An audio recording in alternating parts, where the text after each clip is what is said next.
In this video, we're going to be talking about some key things that you should be doing as a media ministry e-missionary to grow and expand your church's influence online. So let's go.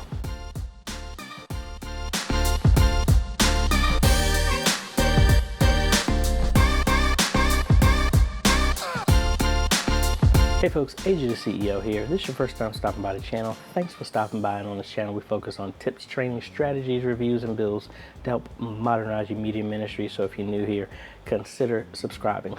Churches who didn't have any interest in live streaming or people who were live streaming are seeing their numbers triple, if not tenfold more on who's watching online compared to what it was before all this COVID-19 stuff happened. And I guess my main thing is, we talk about tech here, but at the same thing, we're talking about spreading a message.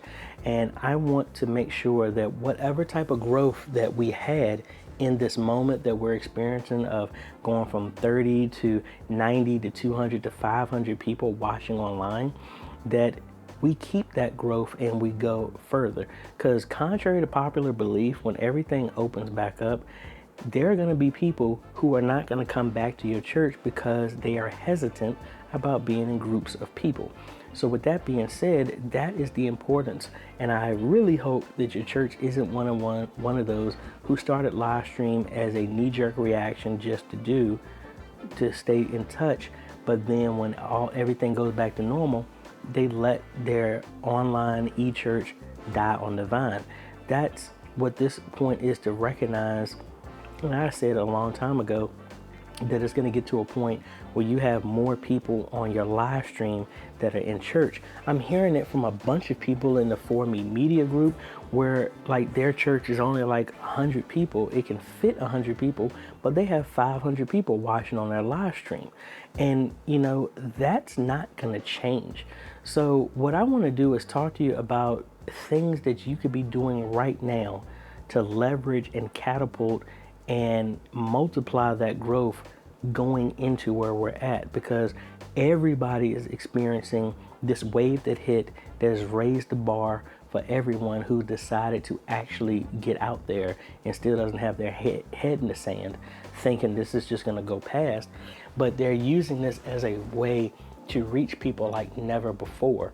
And one of the books that I talked about a lot is The Power of Habit.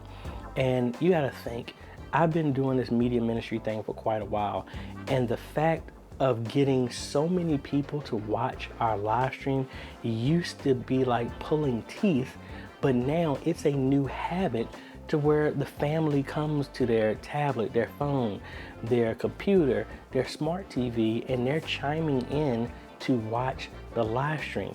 For me, that is, we're experiencing about 3 to 5 times growth of what we used to have on live stream. Normally we would get around like 13 on a good day, we get like 35, and now we're looking at close to 97 on the low end, up to around like 250 people. And I can guarantee you that's not all people just at our church that are watching. And that's how a lot of y'all are doing it. And you got to realize we're at the point where we're reaching more people than physically in the church. So we need to stay on that.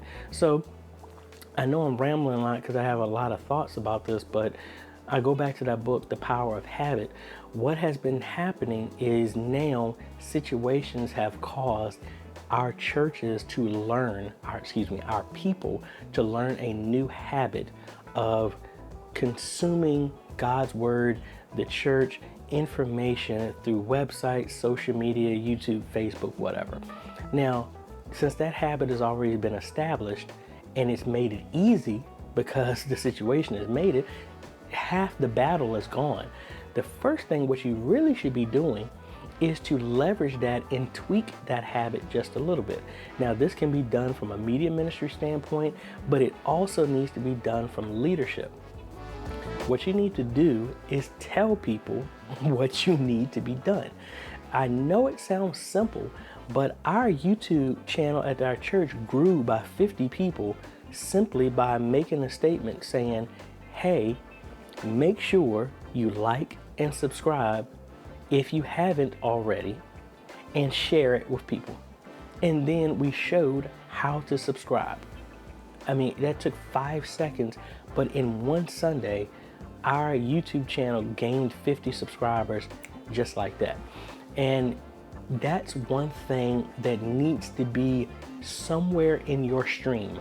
Whether it's, I mean, you can have it great that it's on a static image, but the more people that say it, you're trying to add to the habit that it already is. So if you already got people on Sunday pulling out their phone, pulling out their tablet, going to their TV, it's so much easier for them to, the same time they're bringing this up, to tap like, or if they haven't, tap subscribe, or to get them to the habit of, I'm going to the church and stuff, let me go ahead and like, okay, I'm already subscribed, let me go ahead and share this with whoever on social media, on whatever platform, let me set up a watch party, let me do that.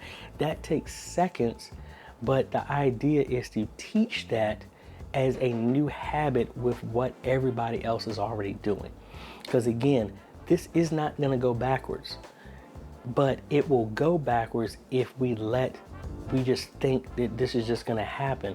This is a prime opportunity for, first off, if you have wanted your church to get into live streaming and people were complaining about the money, there's nobody in their right mind complaining about spending money for live streaming at this point, because it's shown to be essential.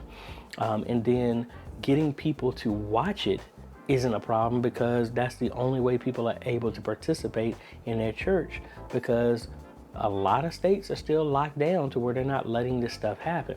So we have a prime opportunity. The field is set. All we have to do is make a couple of little tweaks to get that stuff done. So at the same time, leadership needs to also get on board with that statement of telling people to make sure that they're acknowledging the congregation that's online, that they're just as important as the people who are physically sitting there, to have a conversation with them.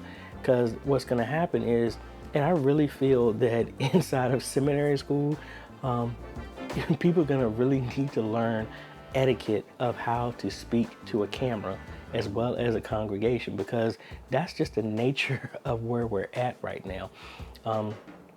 So they need to be comfortable with that, and then they need to have that in their lingo as well too. So when the sermon is over, you're doing whatever and you're wrapping up and just want to say, I want to thank y'all for coming, say we're back in church.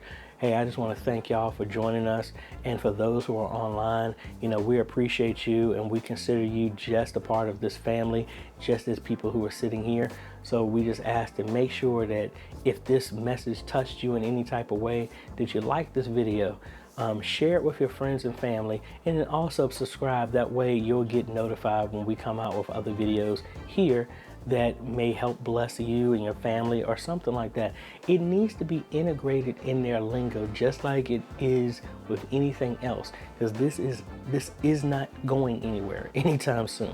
So these are new skills that need to be done, as well as teaching your congregation how to do that. Now, why do you need to do this? And I talked about this in the growth strategy, and it begs repeating. All of these platforms have an algorithm. How does the algorithm work? When you like a video, the system recognizes your video, it categorizes all these videos, and it starts to offer other videos to you that are similar to this one that they think that you might like. That's where you start seeing recommended videos. You start seeing posts, all this other stuff like that, because the system is trying to get you to stay there longer to consume more content. And we, the church, can take advantage of that by, first, if we all in your church like a video, what it's going to do is now it's going to offer similar videos like that to those 50 people. But the algorithm works backwards as well too. It doesn't just also find videos that you might like, it finds people who are like you that may like this video. So if 50 people in your church are liking your church's video, that's 50 people that the algorithm will find people like you who might like the same videos as you. And now other people that we'll never meet are now going to be introduced to our videos, our service, our church building, our branch of the ministry, and our message in whatever way that we do it. And now you're going to be meeting other people that you'll never, ever, ever meet, but they are getting ministered to by your presence on social media in whatever way, shape, or form. So again, that's the reason why we're trying to get more people to like, subscribe, and share, because we're using these systems that are in place that normally just offer videos to us, allow us to offer our videos to other people for us. Hence the whole e-missionary stuff. We're letting technology help us do the missionary work, as well as us putting our feet to the ground and reaching and sharing. So that's part one of some stuff that we could really be doing. So again, just to sum it up, make sure you specifically add some form of lingo or verbiage to your live stream at the beginning, in the middle, and at the end, just telling the congregation, your people who are watching, what you want them to do. Like, subscribe, follow, do a watch party, share it with somebody. That is the form of word of mouth, the digital version of word of mouth. And you let them do that because, again, the algorithm is collecting that information and the type of people to offer your videos to other people like that. It's already doing it, so I don't say you're creeped out by it. It's been doing it. I mean, it's been doing that for a long, long time. And it's not just social media that does that. But we need to leverage that. Instead of being afraid of it, let's leverage it to our advantage. Now, with that being said, you also, if you have more people who are sharing the content, now it's being put in front of more people and more, and we grow. So we do not want all the growth that we're experiencing now in church to go backwards because we want to start acting like we're afraid again. We want to, in the moment we are, leverage it as best as we can.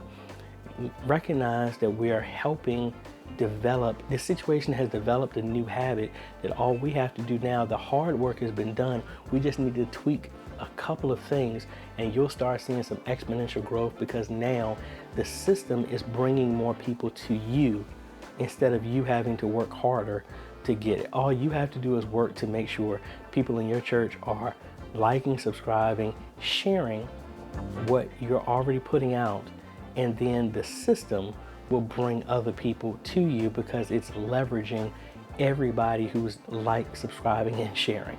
So we'll be coming back with some more other parts with that, but I wanted to share that with y'all and just realize this is a prime opportunity that you can grow the body of Christ as you really can, and be able to expand your e-church to reach more people. And it really does not take a lot to do it now, especially in the atmosphere we're in. You just got to make sure that you're helping tweak the habit that this situation has developed for everybody, which is now we have so many people consuming the church's message online without us really having to do anything except for just setting up a shop and offering what we can to the world.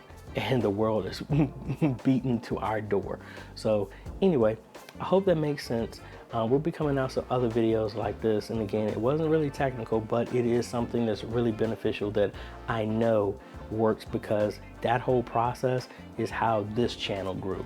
More people shared what the content I was doing, which drew more people here through recommendations, and then it grew from there. So this channel is a living example of how that process works. And that process can work for any ministry on the face of the planet if you actually decide to work it. So if you like this type of content, I appreciate a like, consider subscribing, and hit that bell, that way you get notified when we come out with other videos to help modernize your media ministry. This is AJ. We'll see you on the next video. Later.